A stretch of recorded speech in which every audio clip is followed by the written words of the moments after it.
Bonjour. Avant que nous voyions le logiciel Affinity Photo proprement dit, je voudrais vous parler format de vos fichiers photos. Par défaut, nos appareils font du .jpg, qu'on appelle aussi du JPEG. Il est possible de dire à l'appareil de nous donner non pas un fichier JPEG, mais un fichier RAW. Le RAW, c'est le négatif du temps de l'argentique, c'est-à-dire un fichier que l'on pouvait modifier facilement et qui permettait d'obtenir des tirages photos de meilleure qualité. Vous avez donc le choix entre rester comme vous êtes, c'est-à-dire continuer à vous travailler avec des fichiers JPEG, demander au contraire à votre appareil une sortie exclusivement en RAW, ou alors demander à votre appareil de sortir à la fois un format en RAW et un format en JPEG. Cela vous permettra, lorsque vous ne souhaitez pas modifier la photo, d'avoir directement le résultat, et quand vous êtes en RAW, de pouvoir affiner les réglages. Bien. Aujourd'hui, donc, nous allons voir le module Develop Persona du logiciel Affinity. Quand on est en RAW, il s'affiche par défaut. Ici, nous allons travailler sur des formats JPG, puisque ce sont les formats que vous avez actuellement. Si c'est un fichier JPEG, il faudra systématiquement, pour avoir le module Develop Persona, cliquer en haut à gauche de votre écran, c'est-à-dire ici. Les barres d'outils ont changé. Vous avez pour commencer l'histogramme. L'histogramme, comme vous pouvez constater, les couleurs sont toutes situées à la gauche de l'écran. Cela veut dire que votre photo cette photo est sous-exposée puisqu'il n'y a rien du côté droit. S'il s'avère que sur votre écran cette photo paraît normale, voire surexposée, pourquoi pas, cela signifiera simplement que votre écran est mal réglé et donc trop lumineux. Bien. Pour commencer, je vous conseille d'activer, car ça vous aide, les tons clairs écrêtés et les tons foncés écrêtés. Vous verrez tout à l'heure à quoi cela vous sert. J'oubliais de vous présenter l'onglet ici Métadonnées. Les métadonnées précisent l'appareil, l'objectif utilisé, la date de prise de vue, la taille, ce qu'ils appellent exposition qui en réalité la vitesse, l'ouverture, le nombre d'ISO. Voilà. Je vais revenir sur mon histogramme qui m'intéresse davantage. Donc dans les réglages basiques, je vais commencer à jouer sur l'exposition. On a vu que ici, alors qu'on est en plein jour, si on était de nuit, ce serait normal. Alors qu'on est en plein jour, il n'y a rien du côté droit. Alors, je vais essayer de pousser un peu l'exposition. Si je pousse énormément l'exposition, vous voyez qu'il y a une grosse tache rouge qui apparaît. C'est grâce à mon réglage écrêtage. C'est-à-dire qu'il me dit, là, tu vas trop loin. Donc je vais reculer jusqu'à temps que cette tache rouge disparaît. Ah, voilà, j'ai une photo qui est maintenant correctement exposée. Alors après, c'est une question de goût. Vous voyez que je suis à 2,441 de réglage en plus. Je pourrais baisser un peu pour que ça n'aille pas trop sur les bords. Bon, disons que je vais me situer autour de plus 2.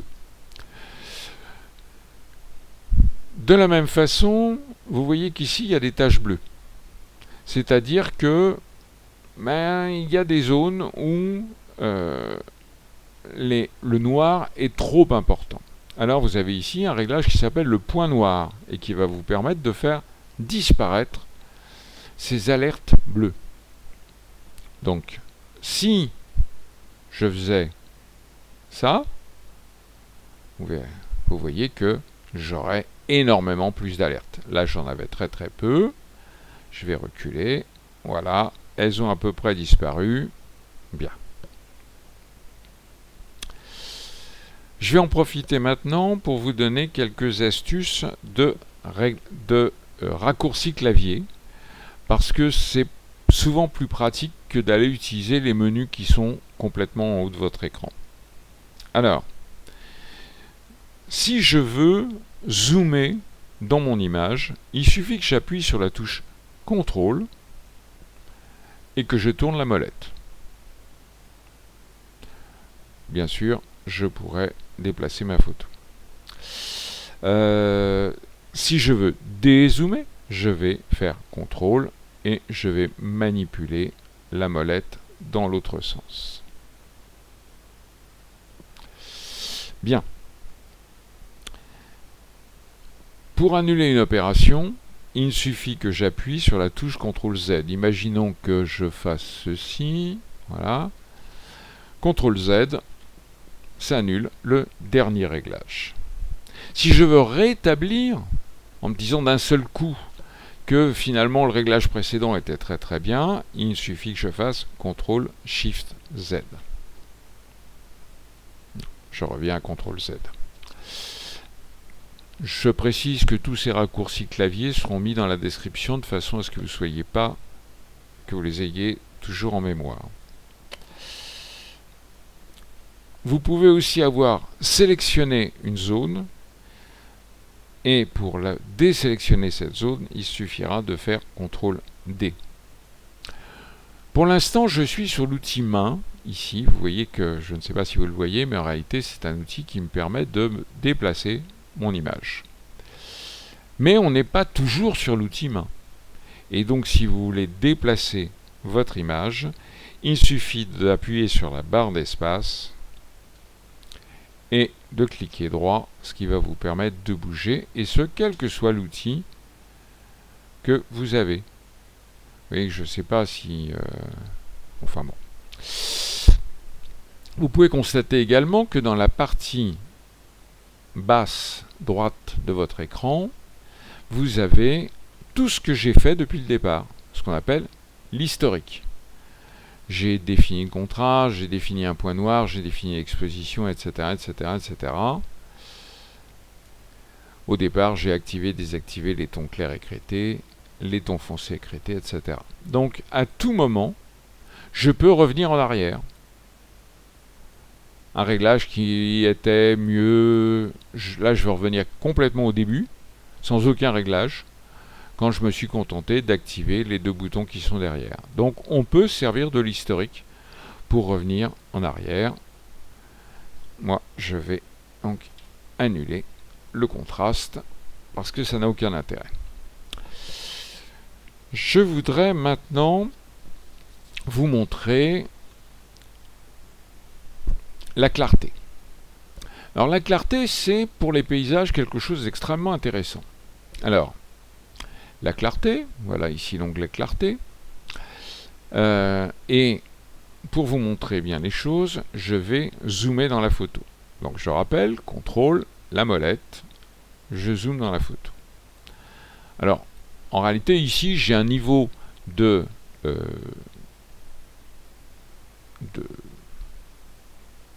netteté qui est relativement satisfaisant. Cependant, on pourrait augmenter ce niveau de netteté, et ce niveau de netteté là va être avec l'outil clarté. Alors, bien entendu, comme d'habitude, on ne pousse jamais un réglage à fond. Je vais vous montrer sur la clarté. Duc.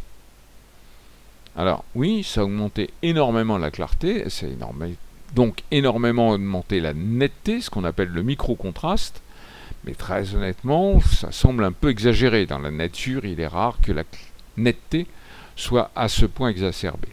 Donc, par conséquent, je vais prendre un réglage plus mesuré. Je vais par exemple monter à 30%. Et vous voyez que c'est un petit peu plus net, on a un peu augmenté les choses, et c'est beaucoup mieux. Là encore, une fois, c'est une question de goût. Si vous n'aimez pas la trop forte netteté, n'utilisez pas ce réglage. Je voudrais vous préciser quelque chose. Si ce réglage de clarté peut être de 30% pour un paysage. Je vous déconseille d'aller au-delà de 15% si vous faites une photo d'enfant. Pour un adulte, je vous conseille de ne pas toucher à ce curseur, c'est-à-dire de le laisser à 0. Et disons que pour un adulte, non seulement on n'y touchera pas, mais à partir d'un certain âge, on aura même tendance à mettre ce qu'on appelle de la clarté négative. Ça évitera de voir apparaître trop les défauts de la peau.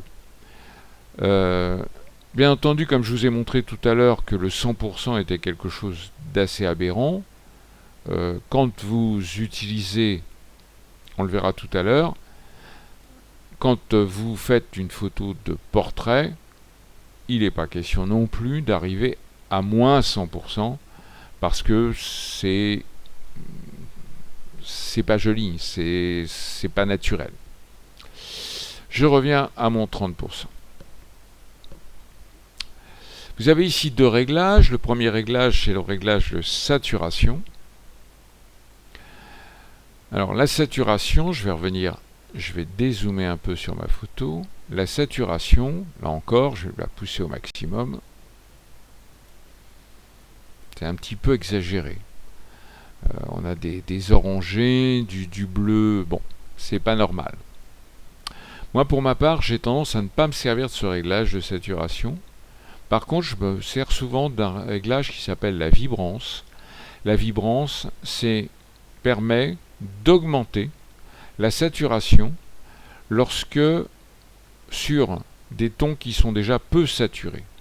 C'est-à-dire qu'il améliore la saturation des tons, environ à 20%, des tons qui étaient plutôt, disons, fadasses, mais par contre, il n'augmente pas la saturation de ce qui était déjà saturé.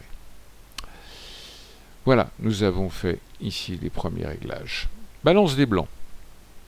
Alors, la balance des blancs, je clique dessus.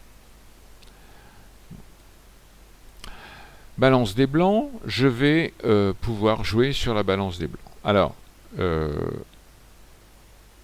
la balance des blancs, c'est si par exemple on est en fin de soirée, on a toutes les chances que les choses soient plus dans les bleus. Si on est en plein après-midi, on a des chances d'être davantage dans les jaunes. Bon, là j'exagère exprès. En règle générale, vous avez une balance des blancs automatique sur votre appareil photo et vous n'avez pas besoin de ce réglage. Cependant, il peut vous arriver d'en avoir besoin pour réchauffer une photo. Les tons foncés et les tons clairs, pas d'intérêt particulier ici. Les principaux réglages ont été faits tout à l'heure avec l'exposition et le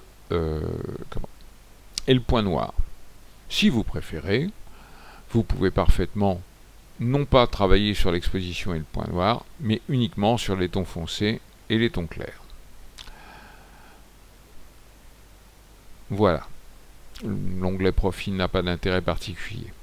Je voulais vous signaler un autre raccourci, c'est le raccourci qui consiste à cliquer sur virgule. Donc la touche virgule.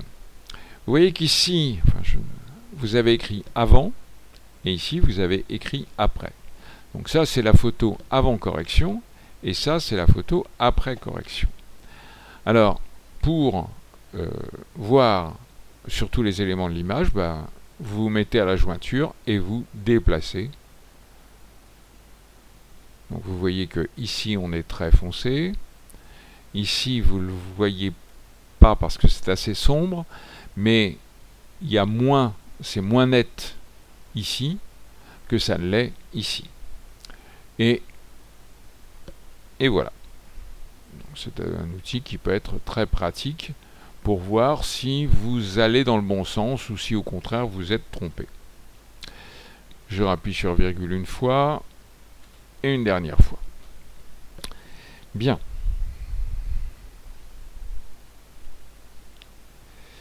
Nous allons ensuite passer à la photo suivante. Photo 2. Alors, photo 2, ça va être pour nous l'occasion de voir... Alors, photo 2, vous pouvez vous dire, je ne vois pas ma barre d'outils habituelle. Et oui, parce que c'est une photo JPEG et donc il faut basculer dans le Develop Persona. Donc, je vais juste en profiter pour retirer ces tons écrêtés dans les zones claires. Donc je vais baisser un petit peu. Voilà, c'est bon. Ok.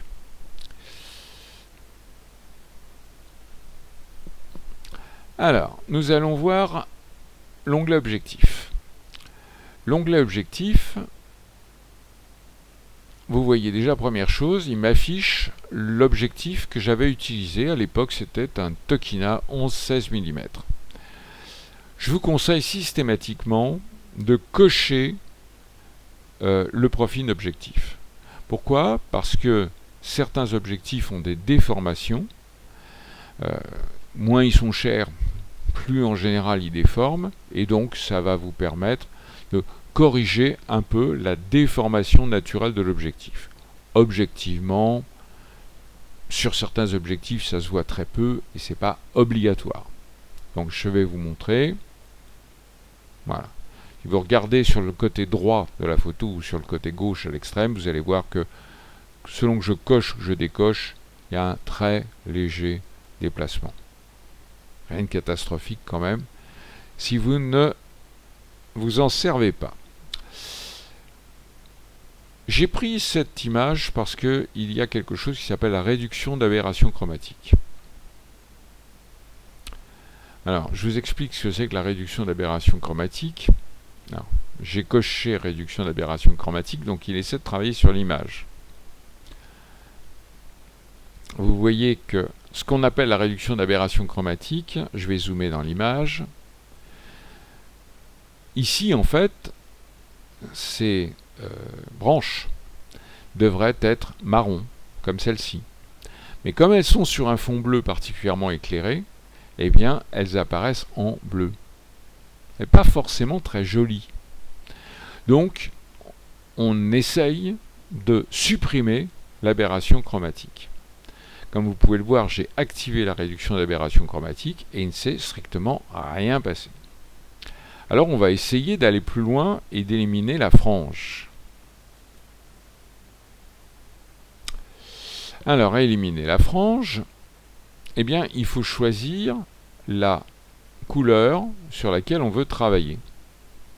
Alors là c'est un bleu. Si je pousse tous les curseurs à fond,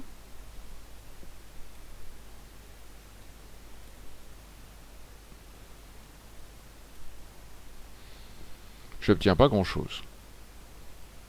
Alors je peux essayer de voir si je pourrais arriver à avoir un meilleur résultat. Et très honnêtement, on se rend compte que sur cette photo-là, eh bien ça ne marche pas. Voilà. C'était pour vous montrer qu'il ne suffit pas d'avoir un logiciel de retouche d'image. L'essentiel au départ, c'est d'avoir une bonne prise de vue. Le vignettage. Le vignettage, alors, il faut que je vous montre cela. Non, c'est ça que je voulais vous montrer. Le vignettage. Alors, naturellement, un appareil photo dispose d'un objectif. Attendez, je vais reculer un petit peu. Dispose d'un objectif qui est rond. Et donc, il est normal que sur les bords, certains objectifs vignettent, ce qu'on appelle. C'est-à-dire que les zones ici sont un petit peu plus sombres. Alors, il y a certaines personnes qui adorent ça, il y en a d'autres qui ne l'aiment pas du tout. Bon, moi, j'avais un objectif qui vignettait très peu, mais je peux vous montrer ce que donne un vignettage fort, et encore même pas vraiment. Si vous avez des zones sombres au bord de votre écran, n'oubliez pas de supprimer le vignettage de votre photo. Certains, au contraire, ne veulent pas supprimer le vignettage, mais rajouter du vignettage.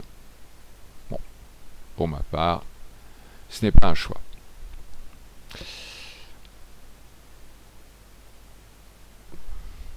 Je vais passer maintenant sur l'onglet Détails.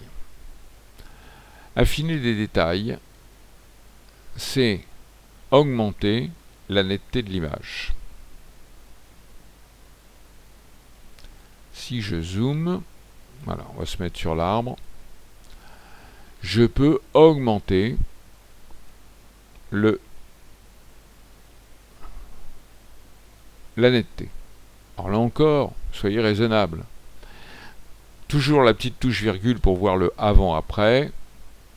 Alors, je ne suis pas sûr que ce soit bien lisible, mais en réalité, la photo est un petit peu plus nette à gauche qu'à droite. Réduction du bruit. Alors ça, c'est très important. Et pour réduction du bruit, nous allons aller sur la photo Affinity 3. Bien sûr, je clique sur l'outil Développe Persona. Alors là, le bruit, celle-ci, elle en contient pas mal. Alors, je vais zoomer sur ma photo, et vous voyez ces petits points qui sont sur le fond, ou ces petits points qui sont sur la main, sur le visage, sur le papier, ce qu'on appelle une photo extrêmement bruitée. Alors, on va essayer de réduire ce bruit. Alors, réduction du bruit. Et là, les petits points, ça s'appelle la luminance. Alors, pour l'instant, il n'y a aucune réduction du bruit. Et maintenant, je vais rajouter de la réduction du bruit. Alors, si je passe à 100%, bah vous voyez que notre monsieur, il a une drôle de tête. Et que ça ne fait pas forcément très naturel. Alors je vais vous conseiller d'être plus modeste que cela. Là, c'est une photo extrêmement bruitée. Je considère que on va se situer entre 15 et 20%. C'est peut-être même un peu de trop. Là, je vais passer peut-être à 15%. Alors, faut regarder un petit peu tout. C'est-à-dire que la luminance, vous voyez que si je pousse un petit peu aux alentours de 20%, ici, on voit moins le bruit.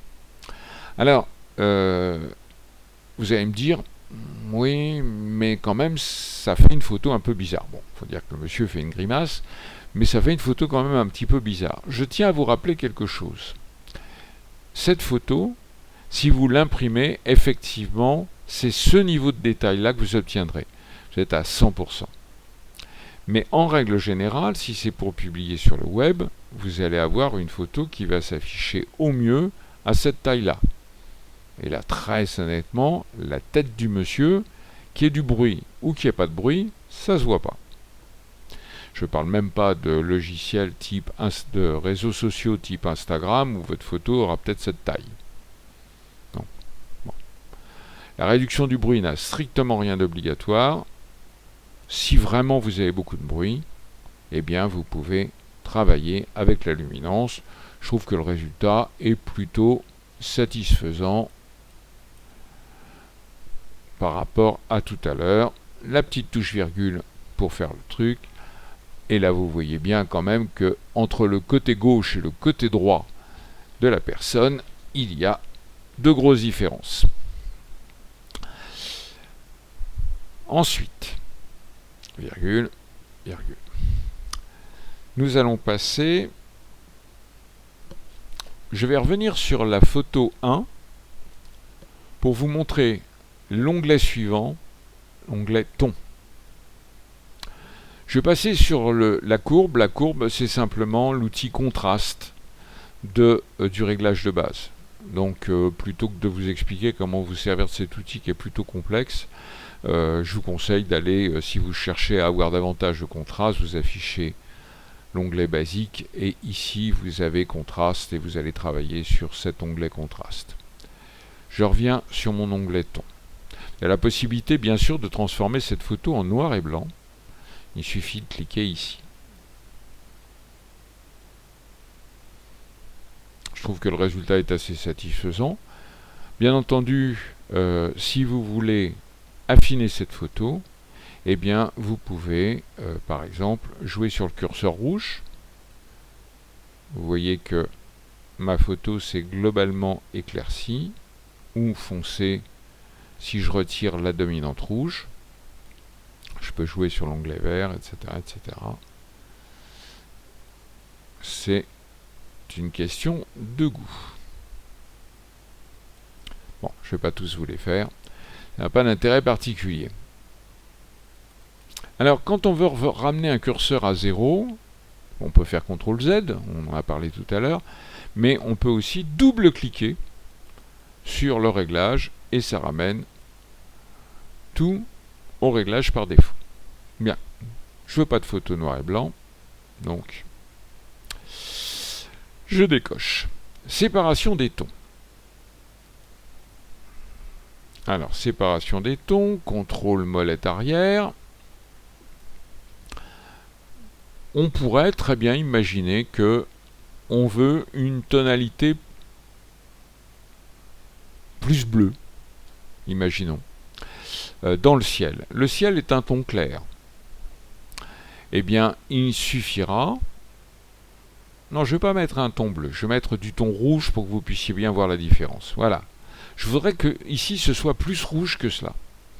Eh bien, je peux rajouter un peu de rouge dans les tons clairs en appuyant, donc en choisissant ma couleur et ensuite en jouant sur ce curseur, ce qui va me permettre de rajouter de la couleur rouge uniquement ici dans le ciel, puisque le ciel est la partie claire. Attention, il s'agit de l'atteinte des tons clairs. Si j'ai un ton clair ailleurs, ça va rajouter, sans doute ici, mes cailloux, voilà, mes rochers, ont pris une tonalité rouge. Donc, avec modération, sauf évidemment si je n'ai qu'une seule zone claire et que c'est cette zone claire que je veux modifier. Vous allez voir tout à l'heure, il y a d'autres outils qui permettent de faire des réglages partiels. Voilà, donc je vais annuler ce réglage. Je peux faire exactement la même chose sur les tons foncés. Imaginons que je veux que les tons foncés soient en vert. Je vais pousser à fond. Vous voyez que tout ce qui n'est pas le ciel et ces rochers qui sont très éclairés a pris la couleur verte. Évidemment, c'est un cas extrême. Donc comme tout cas extrême, c'est totalement stupide. Bien. Nous avons vu jusqu'à présent des réglages qui s'appliquent sur l'ensemble de la photo. Alors maintenant, on va passer sur des réglages qui vont, je l'espère, beaucoup vous plaire.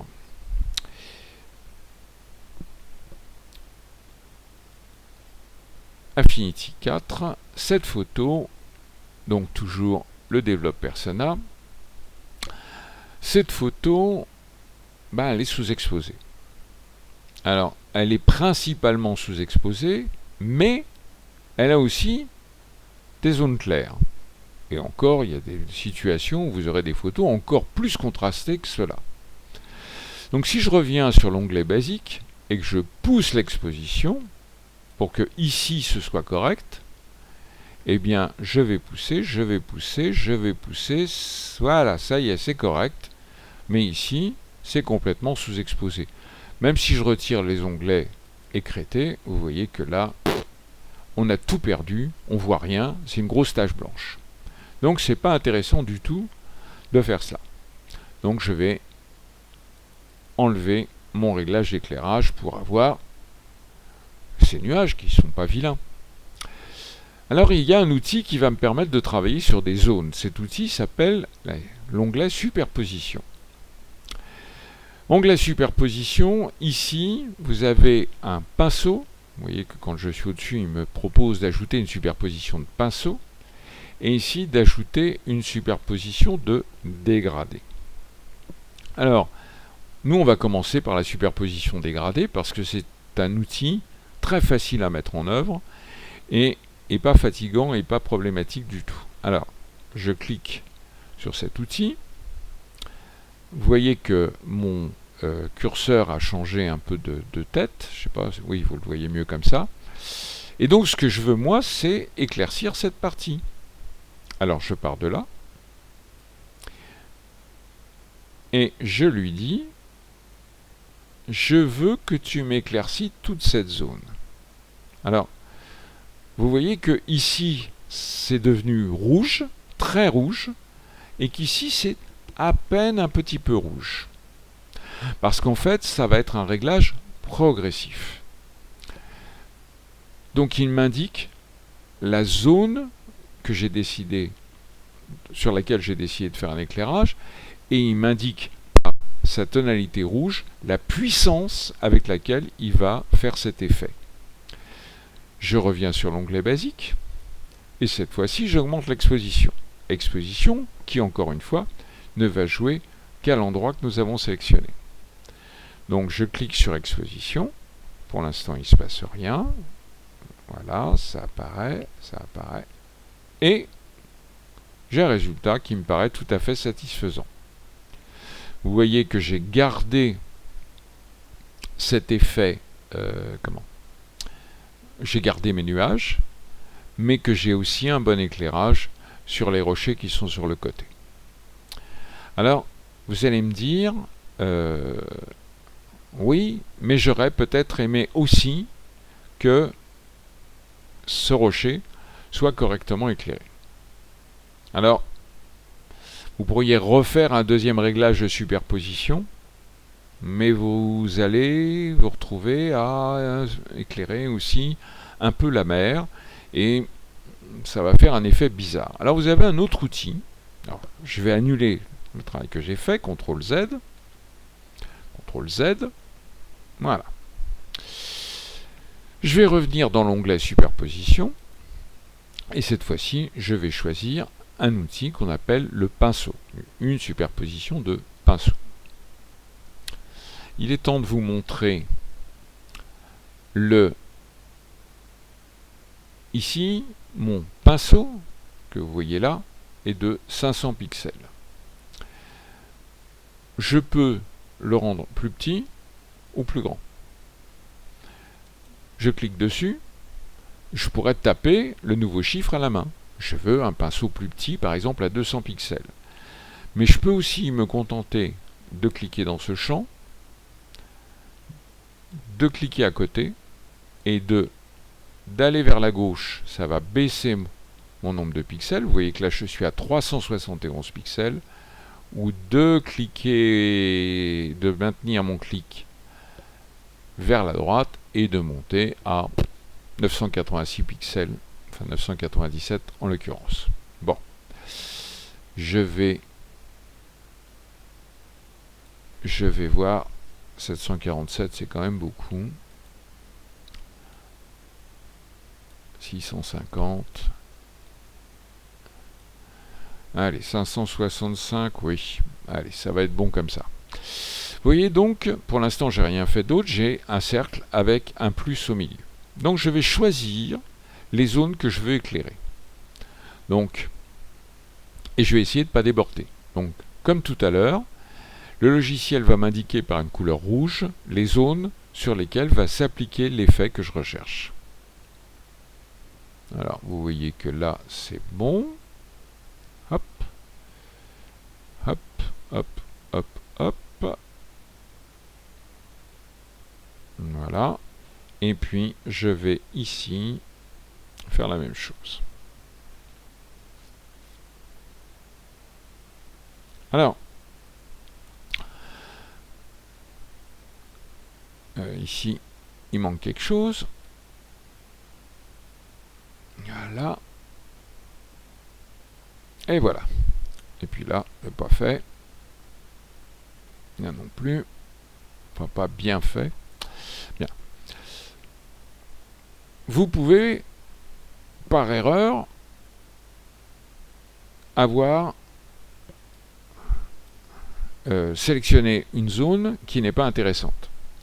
Pour cela, vous pouvez diminuer le réglage, et donc par conséquent, si vous voulez effacer une zone sélectionnée, vous appuyez sur la touche E, et là, j'appuie, mais cette fois-ci, au lieu de sélectionner, ça efface. Là, j'ai désélectionné une zone. Alors, je vais quand même baisser un peu la taille de mon pinceau.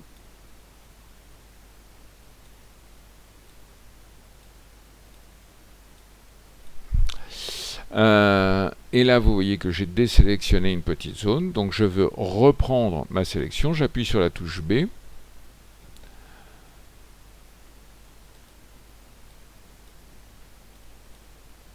Et je vais...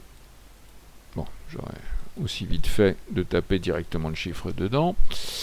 Et donc, en conséquent, je vais pouvoir faire un affinage plus fin. Voilà. N'exagérons pas quand même. Dans le cas présent, c'est pas gênant. Ce serait peut-être plus gênant si j'avais sélectionné une zone qui touche sur la mer. Voilà. Ce réglage me convient. Je vais dans Basique et je vais jouer sur l'exposition comme tout à l'heure.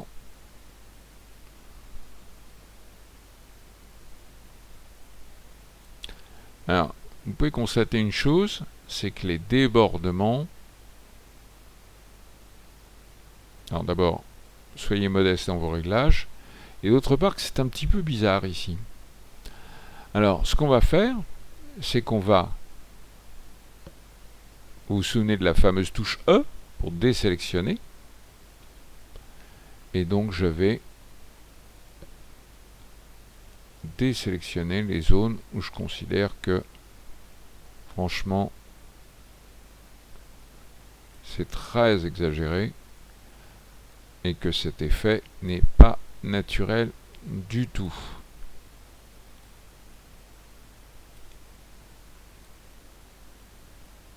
Voilà. Et donc vous avez maintenant une pierre quand même qui s'affiche un peu plus, à vous de savoir si là vous voulez ou pas faire disparaître cet effet. Ça, c'était les superpositions.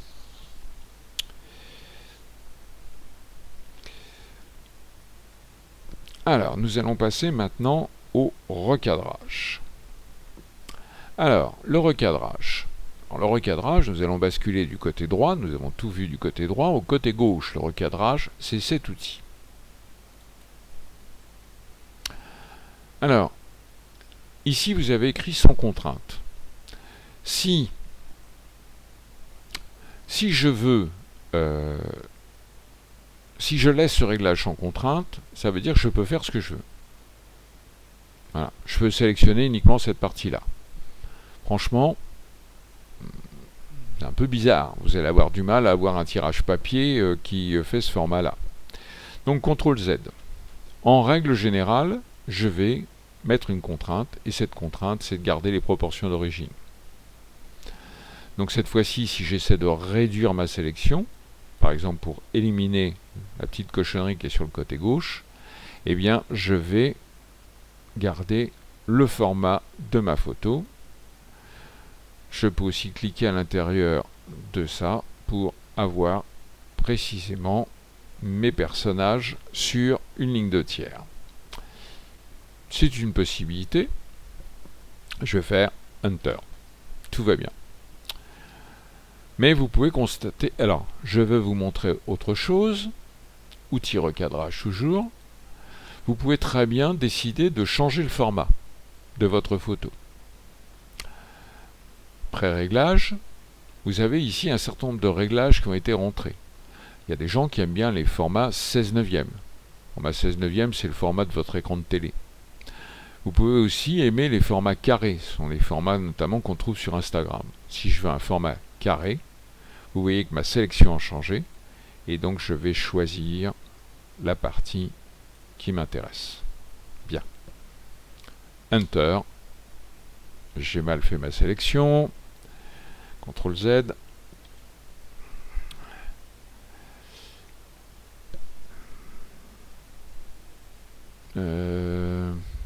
Recadrage.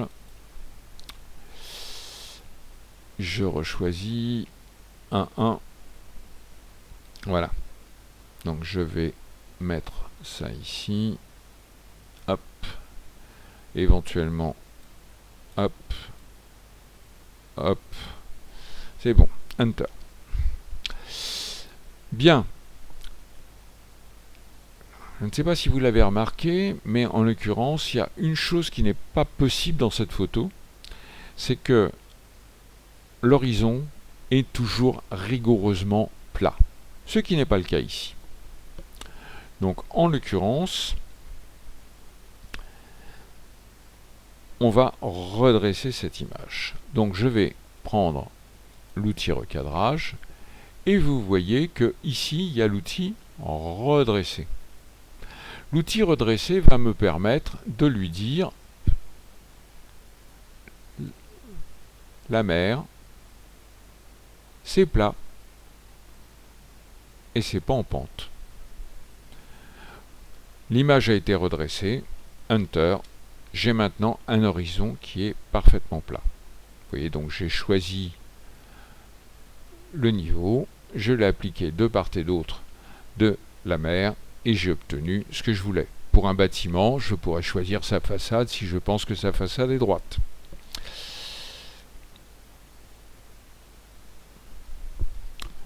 Je vais vous montrer une dernière photo, celle-ci. Alors celle-ci mériterait également d'être redressée, mais là on va s'en passer. Ce que je voudrais vous montrer comme outil, c'est l'outil... Ah, j'ai oublié de cliquer sur le Develop Persona. Alors, il y aurait quelques réglages à faire, hein.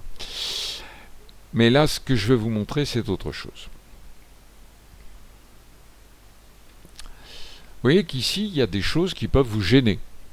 Vous pouvez trouver que c'est particulièrement inesthétique. Eh bien, vous avez dans Affinity Photo quelque chose qui s'appelle la correction des défauts. Alors, la correction des défauts, alors ici, je ne vous ai pas montré. Ici, vous avez la main, c'est ce qui permet de déplacer. Ici, vous avez l'outil zoom. Ici, vous avez la correction des yeux rouges. Ici, vous avez la suppression des défauts, le sparadrap, et c'est ça qui nous intéresse.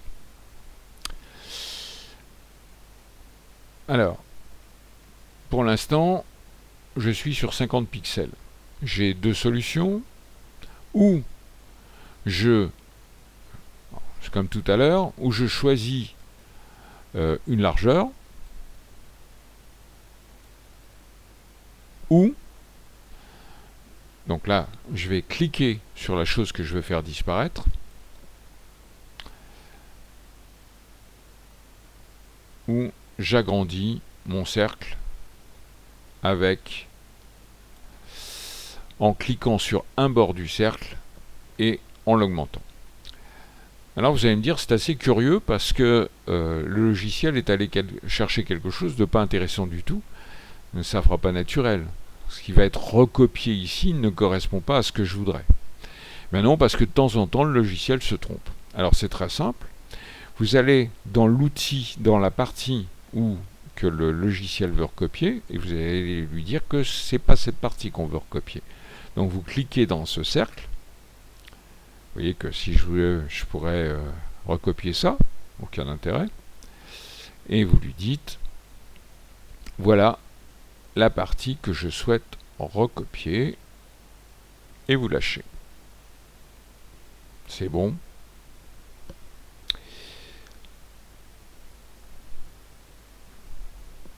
Si je veux continuer, il peut me le faire à l'infini.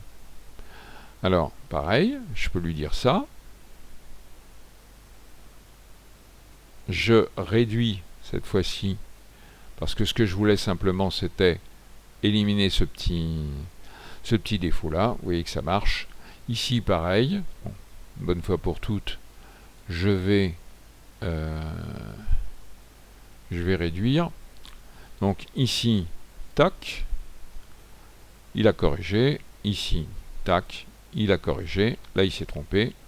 je vais dans le truc de recopie, hop, c'est réglé, et ainsi de suite. Quand j'ai fini, quand je ne veux plus me servir de l'outil, je vais cliquer sur un autre outil, et voilà. Voilà le résultat. Tout est fini, oui. Il faut cependant, au point où nous en sommes là, on ne peut pas enregistrer l'image. Il faut cliquer sur développer pour avoir tous les réglages possibles. Donc, on va développer cette image-là, peu importe. Elle est développée. Je vais maintenant, là je me retrouve dans le logiciel Affinity Photo proprement dit. Je ne veux pas, pour vous le montrer aujourd'hui, enfin Photo Persona, ce n'est pas l'objet d'aujourd'hui. Par contre, ce que je vous montre, c'est une fois que c'est développé, fichier. Alors déjà, je vais pouvoir l'enregistrer, et puis surtout, je vais pouvoir l'exporter. Vous voyez que j'ai une infinie de formats d'export. Je peux avoir un format PNG, je peux avoir un format JPEG, je peux avoir un format EPS qui a son utilité, on aura l'occasion de voir ça plus tard. Je peux choisir la taille, c'est-à-dire je peux lui dire « Oh, mais c'est beaucoup trop important, 1500 pixels me suffira largement. » Voilà.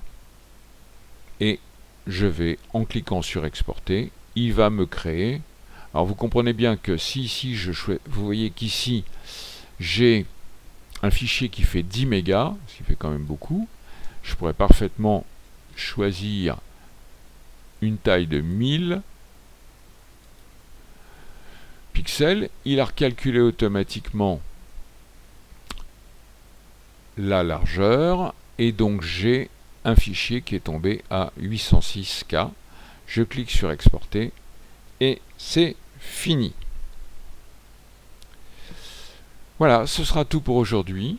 J'espère avoir répondu à un certain nombre de vos attentes et je vous dis à bientôt pour d'autres éléments de cette fois-ci ce qu'on appelle le Photo Persona, c'est-à-dire tous les réglages que vous voyez à gauche. À bientôt.